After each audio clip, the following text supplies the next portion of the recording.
el lema de este mes. ¿Cuál es el lema de este mes? Transformados por su resurrección. Transformados por su resurrección. Bueno, vamos a leer algunos versículos del capítulo 15. Dice, ¿lo tienen? Primero los Corintios 15.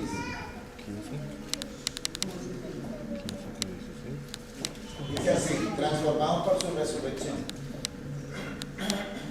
Dice, además, os declaro, hermanos,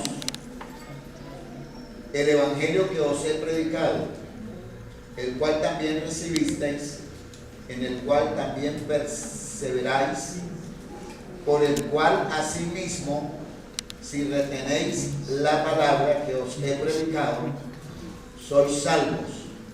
Y si no creísteis, en vano. Porque primeramente os he enseñado lo que asimismo recibí, que Cristo murió por nuestros pecados conforme a las Escrituras, y que fue sepultado y que resucitó al tercer día conforme a las Escrituras, y que apareció a Cefas y después a los 12. Después apareció a más de 500 hermanos a la vez, de los cuales muchos viven aún y otros ya duermen. Después apareció a Jacobo, después a todos los apóstoles, y al último de todos, como a un abortivo, me apareció a mí, porque yo soy el más pequeño de los apóstoles, que no soy digno de ser llamado apóstol, porque perseguía la iglesia de Dios. Dígale al que tiene al lado, yo soy lo que soy por la gracia de Dios. Ahora mírenlo a los ojos, mírenlo a los ojos y dígale, yo sé quién soy. Yo no tengo necesidad de preguntarle a usted, ¿usted sabe quién soy? No. Yo sé quién soy. Cada uno de nosotros debe saber quién es en Cristo. Pero por la gracia de Dios yo soy lo que soy, y su gracia no ha sido en vano para conmigo. Antes he trabajado más que todos ellos, pero no yo, sino la gracia de Dios conmigo. Porque o sea yo o sean ellos, así predicamos, y así habéis creído. Pero si se predica de Cristo que resucitó de los muertos, ¿cómo dicen algunos entre vosotros que no hay resurrección de muertos? Porque si no hay resurrección de muertos, tampoco Cristo resucitó. Y si Cristo no resucitó, vana es entonces nuestra predicación, vana es también vuestra fe. Si somos hallados falsos testigos de Dios, porque hemos testificado de Dios que Él resucitó a Cristo, al cual no resucitó, sino en verdad los muertos no resucitan. O sea, si al cual no resucitó, entonces los muertos no resucitan, ¿cierto? ¿Dónde estoy? 16. 16. Porque si los muertos no resucitan, tampoco Cristo resucitó. Y si Cristo no resucitó, vuestra fe es vana, aún estáis en vuestros pecados. Entonces también los que durmieron en Cristo perecieron. Y si en esta vida solamente esperamos en Cristo, somos los más dignos de conmiseración de todos los hombres, los más dignos de lástima, quiere decir. Mas ahora Cristo ha resucitado de los muertos, primicias de los que durmieron es hecho. Porque por cuanto la muerte entró por un hombre, también por un hombre la resurrección de los muertos. Porque así como en Adán todos mueren, también en Cristo todos serán vivificados. Pero cada uno en su debido orden. Cristo las primicias, luego los que son de Cristo en su venida. Y vamos a leer, vamos a los últimos versículos Dice, vamos a leer desde el versículo 51. Dice así: he aquí os digo un misterio, no todos dormiremos, pero todos seremos transformados. En un momento, en un abrir y cerrar de ojos, a la final trompeta, porque se tocará la trompeta, y los muertos serán resucitados incorruptibles, y nosotros seremos transformados, porque es necesario que esto corruptible se vista de incorrupción, y esto mortal se vista de inmortalidad. Y cuando esto corruptible se haya vestido de incorrupción y esto mortal se haya vestido de inmortalidad, entonces se cumplirá la palabra que está escrita: sórbida o sorbida es la muerte en victoria. ¿Dónde está, oh muerte, tu aguijón? ¿Dónde, oh sepulcro, tu victoria? Ya que el aguijón de la muerte es el pecado, y el poder del pecado la ley. Mas gracias sean dadas a Dios, que nos da la victoria por medio de nuestro Señor Jesucristo. Y este versículo es poderoso. Quiero que lo lea bien, con el corazón, no solo con la mente, con el corazón. Dice: así que, hermanos míos amados, estad firmes y constantes. Hay dos cosas ahí importantes. Dice: estad firmes y constantes. Viene otra: creciendo en la obra del Señor, siempre. No de vez en cuando, dice siempre. Sabiendo que vuestro trabajo en el Señor no es en vano. Sabiendo que el trabajo en el Señor no es en vano.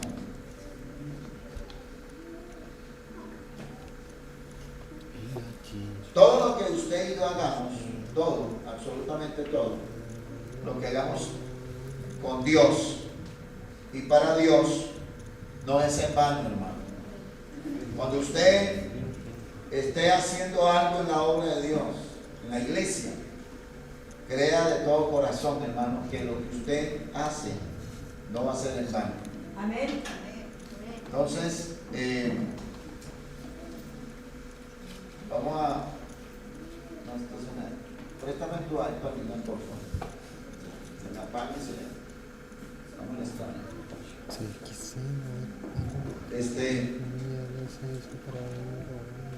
Cuando nosotros, o cuando alguien, ¿no? Cuando una persona quiere construir, dice la Biblia que lo primero que hace es examinar el terreno, ¿no? Examina el terreno. ¿Qué clase de terreno es el que adquirió para construir? Entonces la persona, luego que ha examinado el terreno, entonces evalúa el diseño, ¿no? El diseño que quiere, con el que quiere construir, ¿cierto? Pero hay algo muy importante que debemos tener en cuenta cuando queremos construir,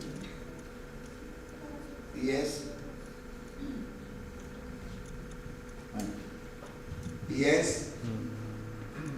las bases de la construcción, ¿cierto? Entonces, tiene que tener en cuenta el tipo de material, tiene que tener en cuenta el tipo de herramientas que va a usar, el personal, que sea un personal calificado, personas profesionales, con relación a lo que esa persona quiere construir. Y cuando ya se termina de construir el edificio o la casa, todo el mundo, ¿en qué es lo que más se fija? ¿Ah? ¿En qué es lo que más se fija? ¿Qué es lo que más admira a la gente cuando ve un edificio? La fachada, ¿verdad? O sea, es tan lindo, ¿sí? Y lo que la gente no tiene en cuenta, que debería tener en cuenta, es lo que no se ve, que son las bases. Las bases, porque las bases son el fundamento. De ello depende que esa construcción se mantenga firme, que sea sismo resistente, que aguante los embates de la naturaleza. Puede ser muy bonito, pero si no tiene bases firmes, sólidas, bases fuertes o buen material, entonces la construcción está en riesgo, ¿no? Y nosotros los cristianos debemos tener en cuenta eso, hermanos. Nosotros somos un edificio. Dios determinó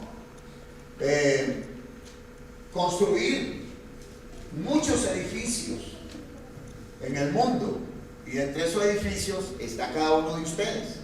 Estamos nosotros todos. Y de la base, del fundamento en el que estemos nosotros construidos, dependerá que nosotros seamos firmes, constantes y creciendo todo el tiempo, sabiendo, diga sabiendo que la obra en el Señor, lo que nosotros hagamos en el Señor, no es en vano. Usted no necesita que lo aplaudan, usted no necesita que le pongan en un pedestal, que le den un premio, un galardón. Usted necesita que lo reciban con gritos y júbilo, para sentirse bien, para poder seguir sirviendo en la obra, seguir creciendo en la obra del Señor. Usted no necesita esas cosas. Usted lo que necesita es revisar lo invisible que está en usted, si está fundamentado en esa base. Si usted está fundamentado en la fe en Cristo Jesús, puede venir todos los argumentos contra usted, puede venir todos los embates de la vida, las adversidades, puede venir todo lo que quiera, pero su edificio, usted como edificio, usted no va a caer, usted no se va a apartar, usted no va a quejarse, usted no va a mirar a las otras personas, usted no va a vivir en función de lo que el otro hace, usted no va a vivir en función de si le gusta o no le gusta esa persona, si le cae bien, si le gusta cómo habla, cómo predica, cómo enseña. Usted no va a vivir en función de eso, hermano. Usted va a vivir en función del que está dentro de usted, del invisible, que es Cristo Jesús, el que resucitó a Jesús, fundamentado en la fe, en la palabra, en la oración, en una vida íntegra, en una vida santa. Entonces usted tiene que estar fundamentado en Cristo Jesús. Y lo bonito de todo esto es que nuestro Dios, nuestro Padre Celestial, nos envió su Espíritu Santo, y el Espíritu Santo está con nosotros, está en nosotros. Una de las columnas más importantes de nuestra fe es el poderoso hecho real y único en la historia de la humanidad, que perdura hasta el día de hoy, la resurrección de Jesucristo.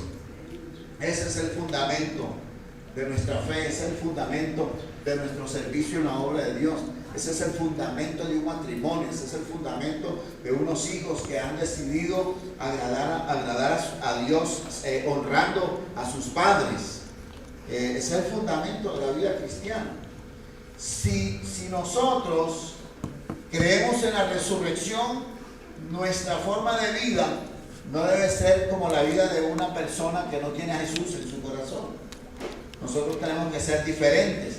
Si nos hemos encontrado con Cristo, con el Cristo resucitado, no el Cristo histórico, no el Cristo que inventó la religión, el Cristo que matan todos los años y que resucita todos los años, el Cristo que nace cada año y que muere cada año.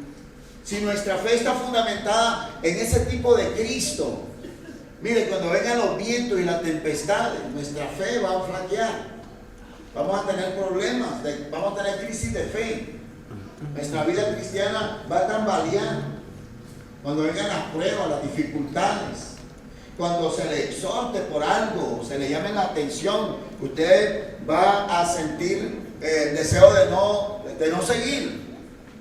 Yo conozco personas y me he encontrado con personas que, como le llamaron la atención, lo exhortaron en la iglesia, el líder inmediato lo exhortó, le llamó la atención, entonces se molestó, se disgustó y salió corriendo de la iglesia y se fue a otra iglesia. Cuando ahí hagan lo mismo, le va a pasar lo mismo, va a ser lo mismo. Cuando esa persona no esté, si una persona no está fundamentada en el poder de la resurrección de Cristo, el que resucitó entre los muertos por el poder del Espíritu Santo, esa persona va a flaquear, va a debilitarse, va a quejarse, va a amargarse, va a resentirse y por último se va a apartar de Cristo, se va a apartar de Dios. Nosotros los cristianos tenemos que hablar con certeza, con seguridad de nuestra fe. Usted no puede decir, a mí me parece, es posible, de pronto, quizás, puede ser, ojalá, a lo mejor. Ninguna de esas palabras debe usar un cristiano cuando está hablando de la palabra de Dios, cuando está evangelizando, compartiendo el evangelio. Usted tiene que hablar con firmeza, con seguridad. Y mire, el poder de la resurrección de Cristo es algo espectacular.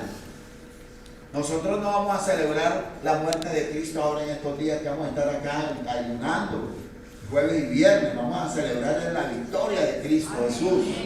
Vamos a celebrar con júbilo, con alabanza, con adoración, con danza, con alegría. Vamos a celebrar que Jesucristo no resucita el próximo domingo, como dice la religión popular, que entre otras cosas esa fecha está medio equivocada, no es clara. Hermano, Jesucristo, vamos a celebrar que Jesucristo resucitó hace más de 2000 años y está vivo y activo a favor nuestro. Amén. No va a resucitar en Semana Santa. ¿Alguien está esperando que Jesús resucite en Semana Santa?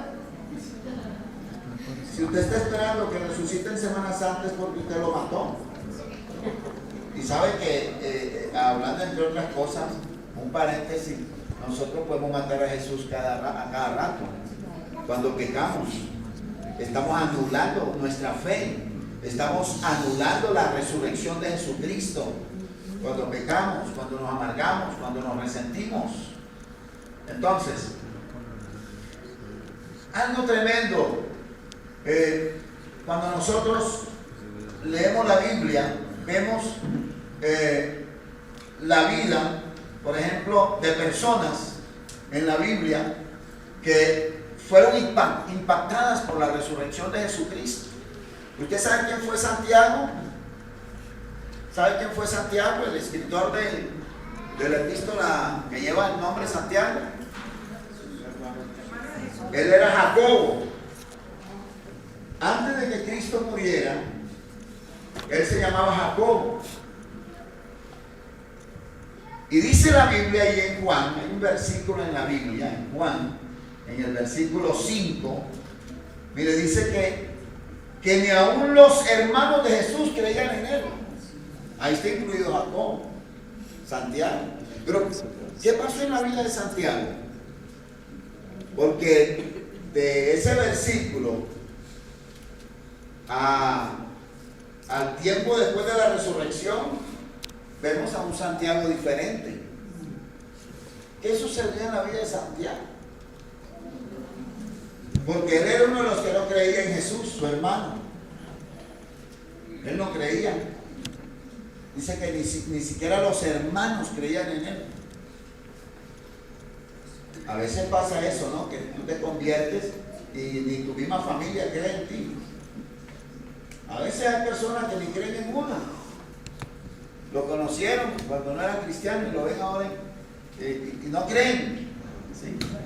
Se criaron juntos, compartieron ahí desde niños. Dicen, no, perder. ¿Sí? No creen.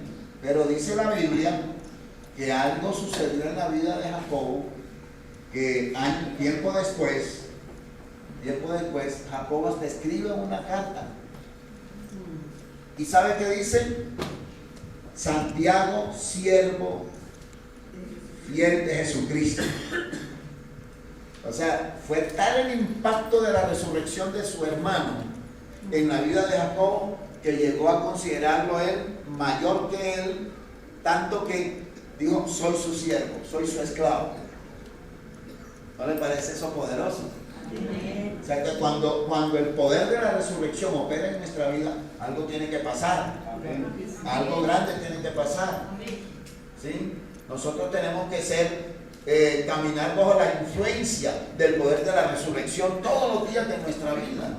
No es un asunto de vez en cuando.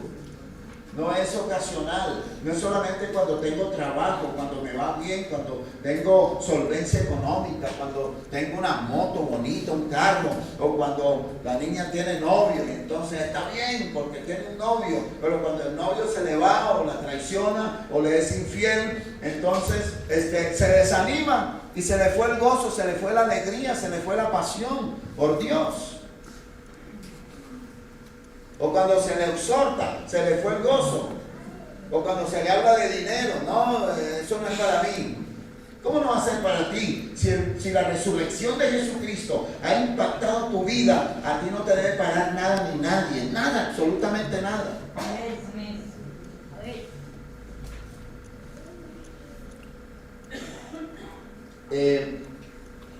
Definitivamente tengo que preguntarles: ¿cuántos creen que Jesucristo resucitó? Amén. ¿Usted sí de verdad cree que Jesucristo resucitó, hermano? Amén. Porque si Jesucristo resucitó en su vida, en su corazón, en su mente, ¿usted cree eso? Usted tiene que vivir en un nivel mayor al que vive el mundo, que celebra cada vez la muerte de Cristo, o que no cree, o el ateo que no cree. Debe ser mejor en todo. El ser humano es poderoso cuando tiene una revelación poderosa, cuando tiene convicción y es claro en lo que él cree. Hay certeza, hay absoluta convicción y certeza en su corazón de quién es Dios para él. ¿Quién es Dios para usted? ¿Quién es Dios? Solamente quien conoce y experimenta el poder de la resurrección puede abrir territorios, puede expandirse, puede crecer, puede servir, puede hacer, puede dar, puede sembrar en el reino de Dios con abundancia, sin escasez, puede ser generoso. Todo lo que usted hace lo hace con alegría, con gozo, porque el poder de la resurrección ha influenciado su vida, ha tocado lo más profundo de su ser. Usted no es de los que cree en la resurrección de Cristo, pero no hay una pasión, hay un compromiso. Y dice la Biblia que el hombre que es inconstante, dice que es semejante a las ondas del mar, que es llevado por doquier, por cualquier viento, por cualquier ola. ¿Sí? Es fácil de convencer, de hacerle cambiar sus ideas, sus postulados.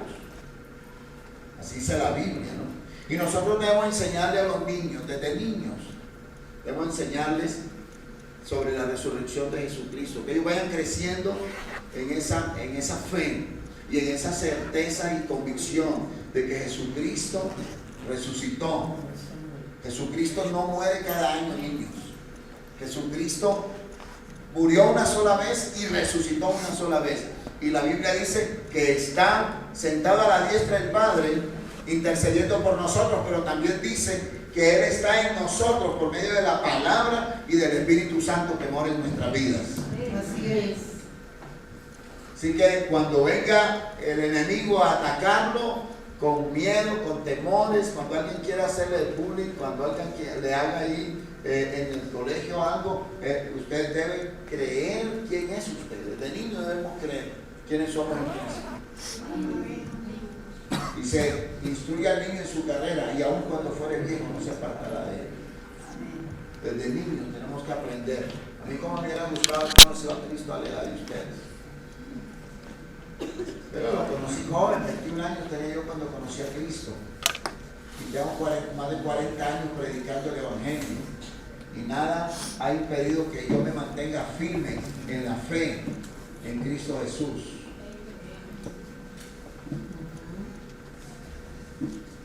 Hay personas que se molestan cuando se establecen normas, cuando se establecen parámetros.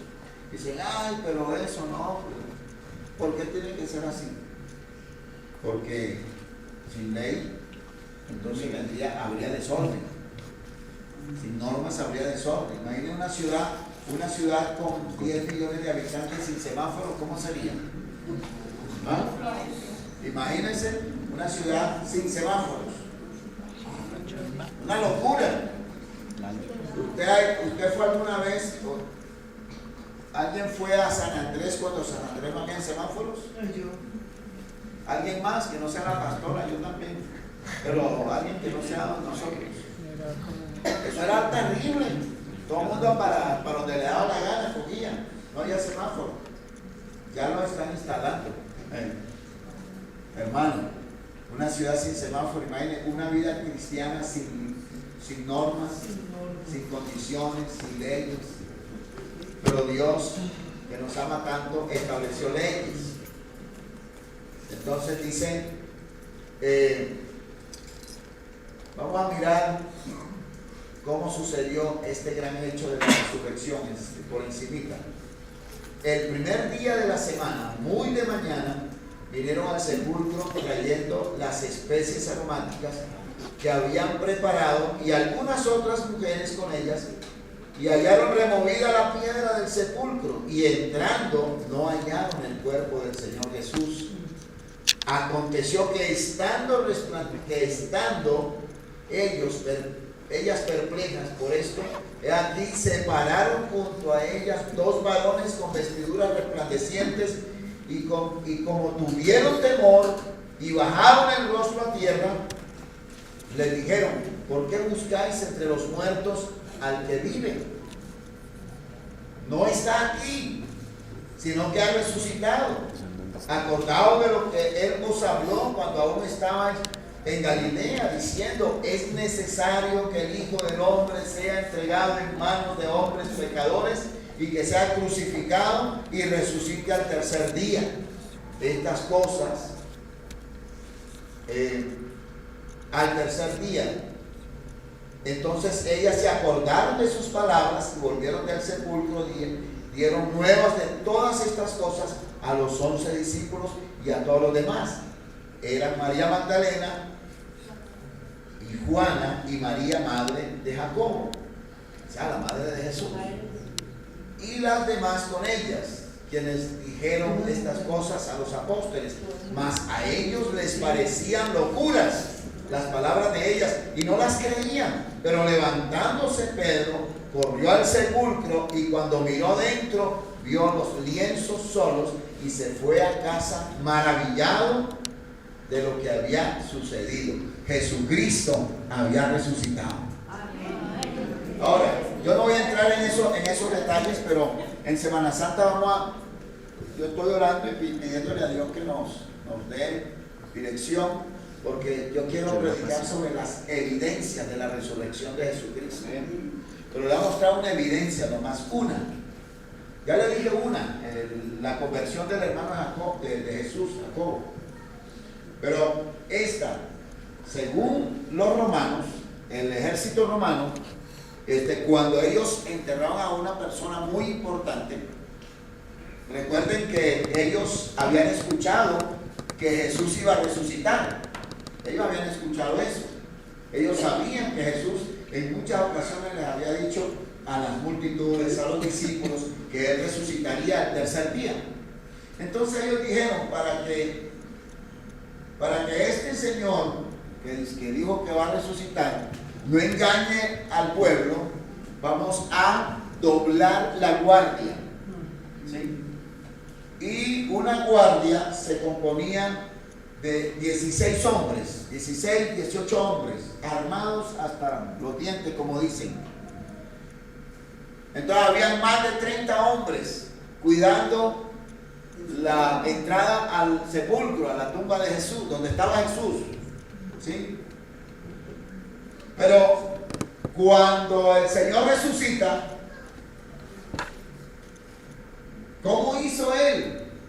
¿Cómo hizo él para evitar que los guardias, los soldados, le impidieran salir? ¿Cómo hizo, hermano? Ahora, ellos no estaban dispuestos a dejar que ese señor que había sido enterrado ahí, que ellos sabían que literalmente había muerto, ellos no iban a permitir, si resucitaba, si en verdad se cumplía lo que él había dicho, que él escapara. ¿Sabe por qué? Porque a ellos les hubiera implicado tortura, cárcel, tortura y muerte. Porque todo soldado que dejaba escapar a un reo, lo encarcelaban, lo torturaban hasta matarlo. Entonces ellos no iban a permitir que pasara eso en sus vidas. Jamás. Entonces ellos estaban muy pendientes, ellos no dormían. Ellos estaban pendientes. ¿Sí? Si cabeceaba uno, pues el otro lo ayudaba, pero no dormían. Ellos estaban pendientes de que al otro llegara la otra guardia para que pues siguieran la custodia del muerto. Pero eso fue un milagro. Jesús salió vivo, sin que ellos lo vieran, sin que se abriera el sepulcro. En ese momento, el Señor Jesús salió. Y esa es una prueba, una evidencia de que Jesucristo resucitó. Eso tiene que ver con la historia, ¿no? Ahora, hay muchas otras evidencias que si usted viene en Semana Santa las va a aprender. Si su resurrección nos debe llevar a niveles de poder para abrir territorio. Dice la Biblia que Jesucristo se levantó de entre los muertos por el poder del Espíritu Santo. Ahora, ¿cómo podemos expandir el reino de Dios? Mire, nosotros tenemos que ser conscientes como iglesia que los que tienen la responsabilidad ante Dios de hacer que este ejército crezca, que esta familia crezca, que la iglesia se extienda, que logre sus sueños, pues no es responsabilidad de otra iglesia, no es responsabilidad de nadie más, sino de cada uno de nosotros. Nosotros somos los responsables de que esta iglesia se crezca.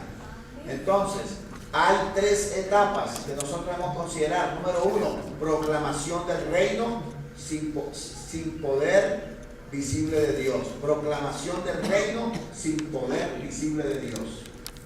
Doctrina correcta, muchos títulos de seminarios, escuelas, congresos, actividades, palabra buena, mucha erudición, vidas carismáticas, sin milagros, sin señales, sin prodigios. Eso va a producir que una iglesia no se pueda extender, no se pueda expandir. Necesitamos creer que Dios nos puede usar a todos nosotros.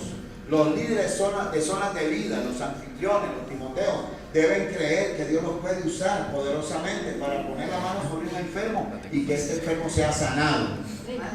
Usted debe creer que Dios lo puede usar con una palabra profética. Usted debe creer que Dios lo puede usar para darle una consejería a alguien, una consejería ungida, llena del Espíritu Santo. Usted, aunque no sea líder de zona de vida, ni sea Timoteo, ni anfitrión, ni tenga nada aquí en la iglesia, usted debe creer que Dios lo puede usar con su familia para hablarle de Cristo, para compartirle la palabra, para hacer que esas personas se conviertan. Pero yo le voy a decir algo, lo fundamental para que eso suceda es una vida de testimonio. Usted es ser un hombre, una mujer de testimonio.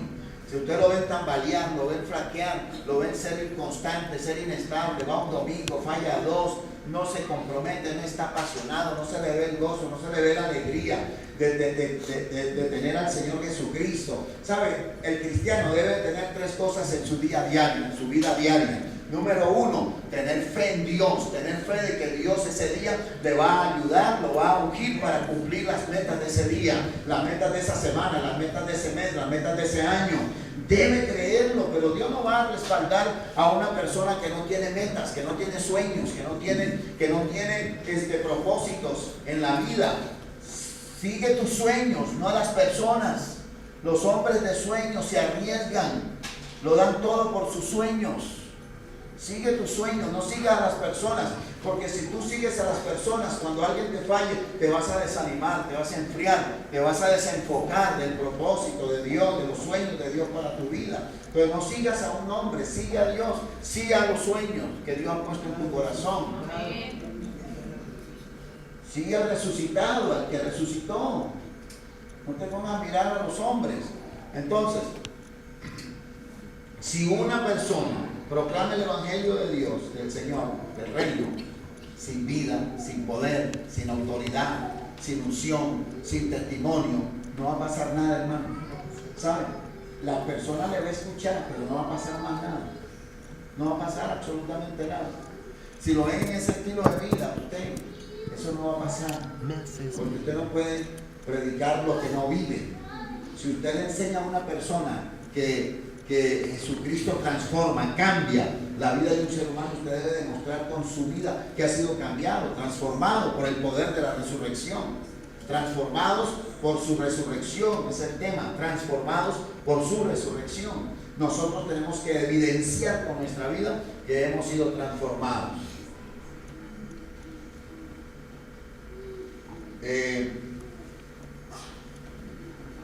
Ahora, viene esta etapa que es buena, la etapa de la demostración. ¿Usted se acuerda cuando Pablo fue a Corinto y le dijo a los corintios, les dijo, he venido a ustedes no con palabras persuasivas de humana sabiduría, he venido a ustedes con demostración del Espíritu y poder,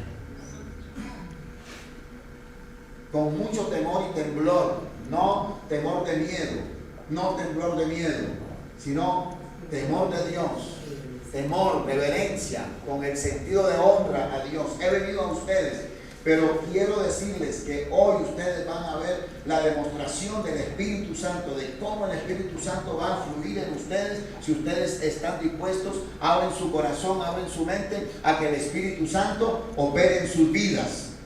No es que Pablo era la panacea, que era el que ejercía la influencia solamente de aquí hacia allá, sino que de allá para acá tenía que tener la gente, la persona fe. Jesús dice en la palabra de Dios que Jesús llegó a una ciudad y no hizo milagros por la incredulidad de ellos.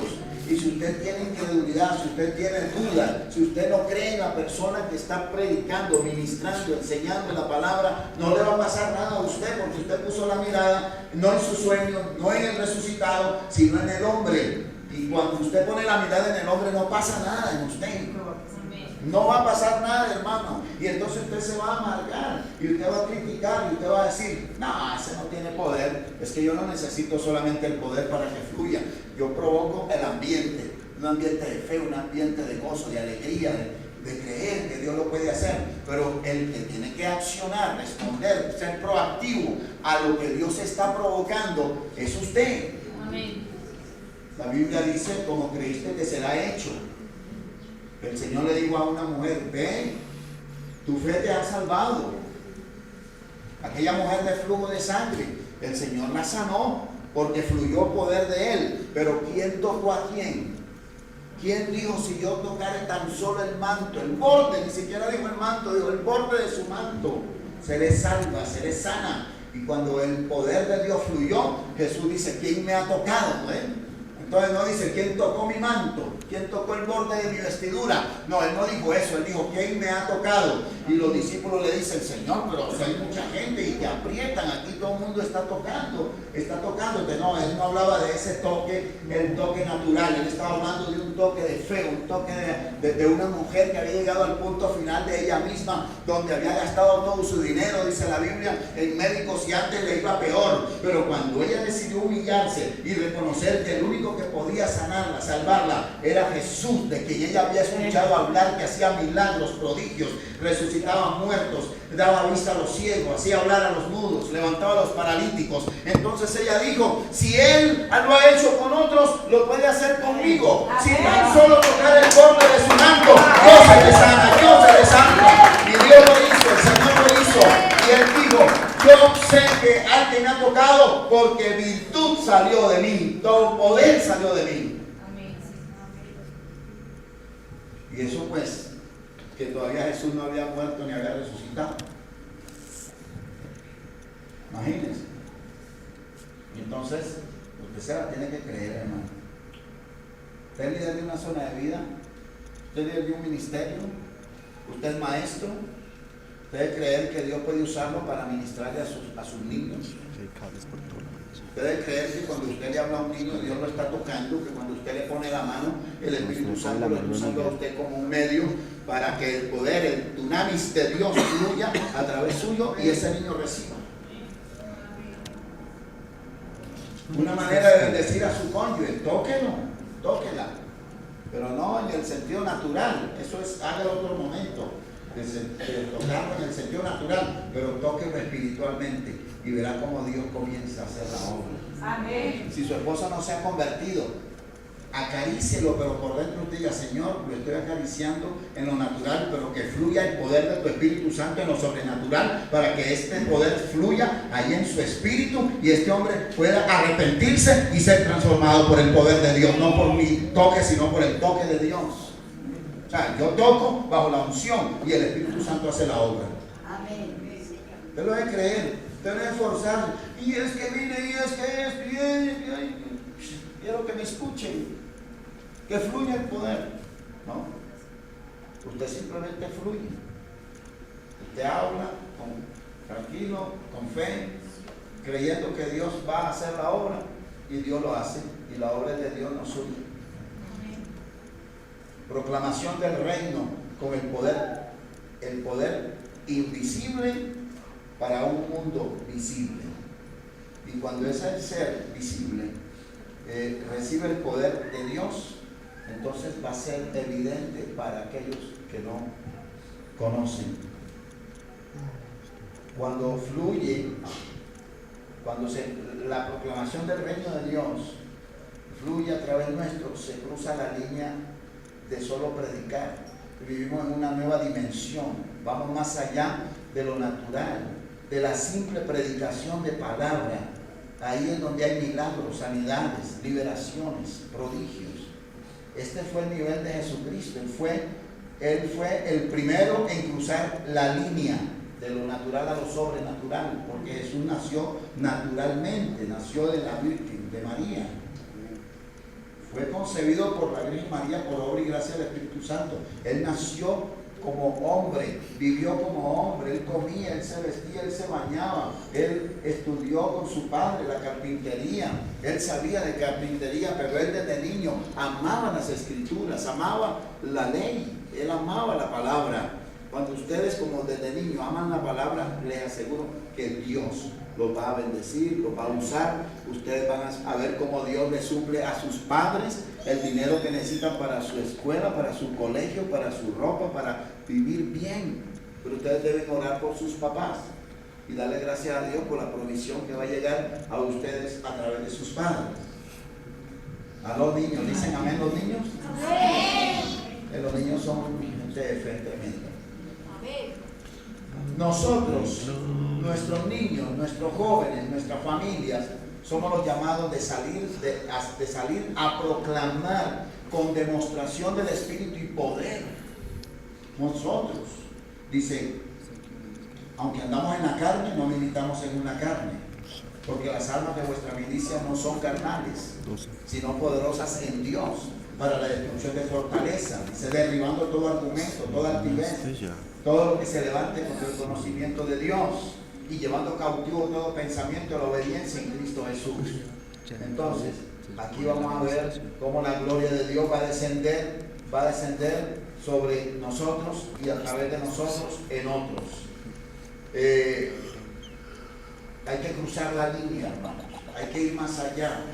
Hay que creer. Hay que ser firmes. Hay que ser constantes en la oración, en la palabra, en asistir a las actividades de la iglesia, a los cultos. Hay que sensibilizar nuestro corazón, nuestro espíritu a la palabra de Dios. Y cuando usted hace eso, hermano, usted va a crecer. Servir es otra nueva forma de crecer. Entonces usted va a crecer espiritualmente. Y usted va a ser consciente que todo lo que usted haga, todo lo que yo haga en la obra del Señor, no será en vano. Jesucristo resucitó. y está sentado a la diestra del Padre, intercediendo por nosotros. Predicación con el poder de la resurrección. El 80% de la iglesia de Jesucristo se mueve en el primer nivel, el nivel de lo natural, ¿sí? Pero nosotros estamos creyendo que nosotros como iglesia nos vamos a comenzar a mover en el nivel de lo sobrenatural. No, nosotros somos naturales, seguimos siendo de carne y hueso, comemos, en fin, hoy vamos a almorzar bien rico acá, así que corra, ahora apenas termine, a comprar su boleta para que no se quede sin almuerzo. Eso es normal, pero hermano querido, esto natural, cuando se conecta con el cielo, se vuelve sobrenatural. Y ahí es donde Jesús dijo, ustedes deben orar así. Y les dijo, Padre nuestro que estás en los cielos, santificado sea tu nombre, venga tu reino, hágase tu voluntad en el cielo, así también en la tierra. Entonces, yo los invito en el nombre de Jesús a que comencemos a pasar de lo natural a lo sobrenatural. Amén. Jesús resucitó a Lázaro, sanó muchos enfermos, ordenó a las tempestades que desaparecieran, multiplicó los panes. Aún así lo querían matar. Así que no se preocupe si alguien lo quiere matar o lo critica, porque usted fluye en lo sobrenatural y dice, ay mira, ahora que estoy fluyendo en lo sobrenatural, ahora hasta matarme, me quieren matar. No importa, no se preocupe por eso. Usted siga fluyendo en lo sobrenatural, que es Dios el que lo va a recompensar. La palabra de Dios dice que la recompensa es de Dios. Es de Dios, no es de los hombres. Ustedes sirven a los hombres, pero la recompensa viene de Dios. Entonces, la unción de la resurrección en la vida de la iglesia derriba esos principados, esas potestades. Y usted debe creer que el Señor ya lo hizo en el mundo espiritual, porque dice la Biblia que Él anuló el acta de los decretos que Satanás tenía contra nosotros, clavándolos en la cruz y triunfando sobre los principados y potestades. Usted debe creerlo, hermano. Que el país está terrible. Usted no se preocupe por eso. Usted debe creer que Dios está sobre todas las circunstancias, sobre todas las leyes, sobre todo lo que el hombre invente. Usted es una persona naturalmente sobrenatural. Sobrenatural. Ustedes y yo somos personas, somos familias que hemos determinado tomar este territorio. Aquí Dios nos puso. Alguien me dijo, oye Daniel, ¿por qué no te vas para otro lado? Pues yo no me quiero ir para otro lado, porque aquí todavía no he terminado de hacer la tarea que Dios me mandó hacer. Y aquí van a suceder los milagros que Dios ha determinado que sucedan. Y aquí vamos a construir un templo para Dios. Y aquí vamos a tener lo que Dios haya determinado darnos, porque ese es el momento de Dios para nuestras vidas.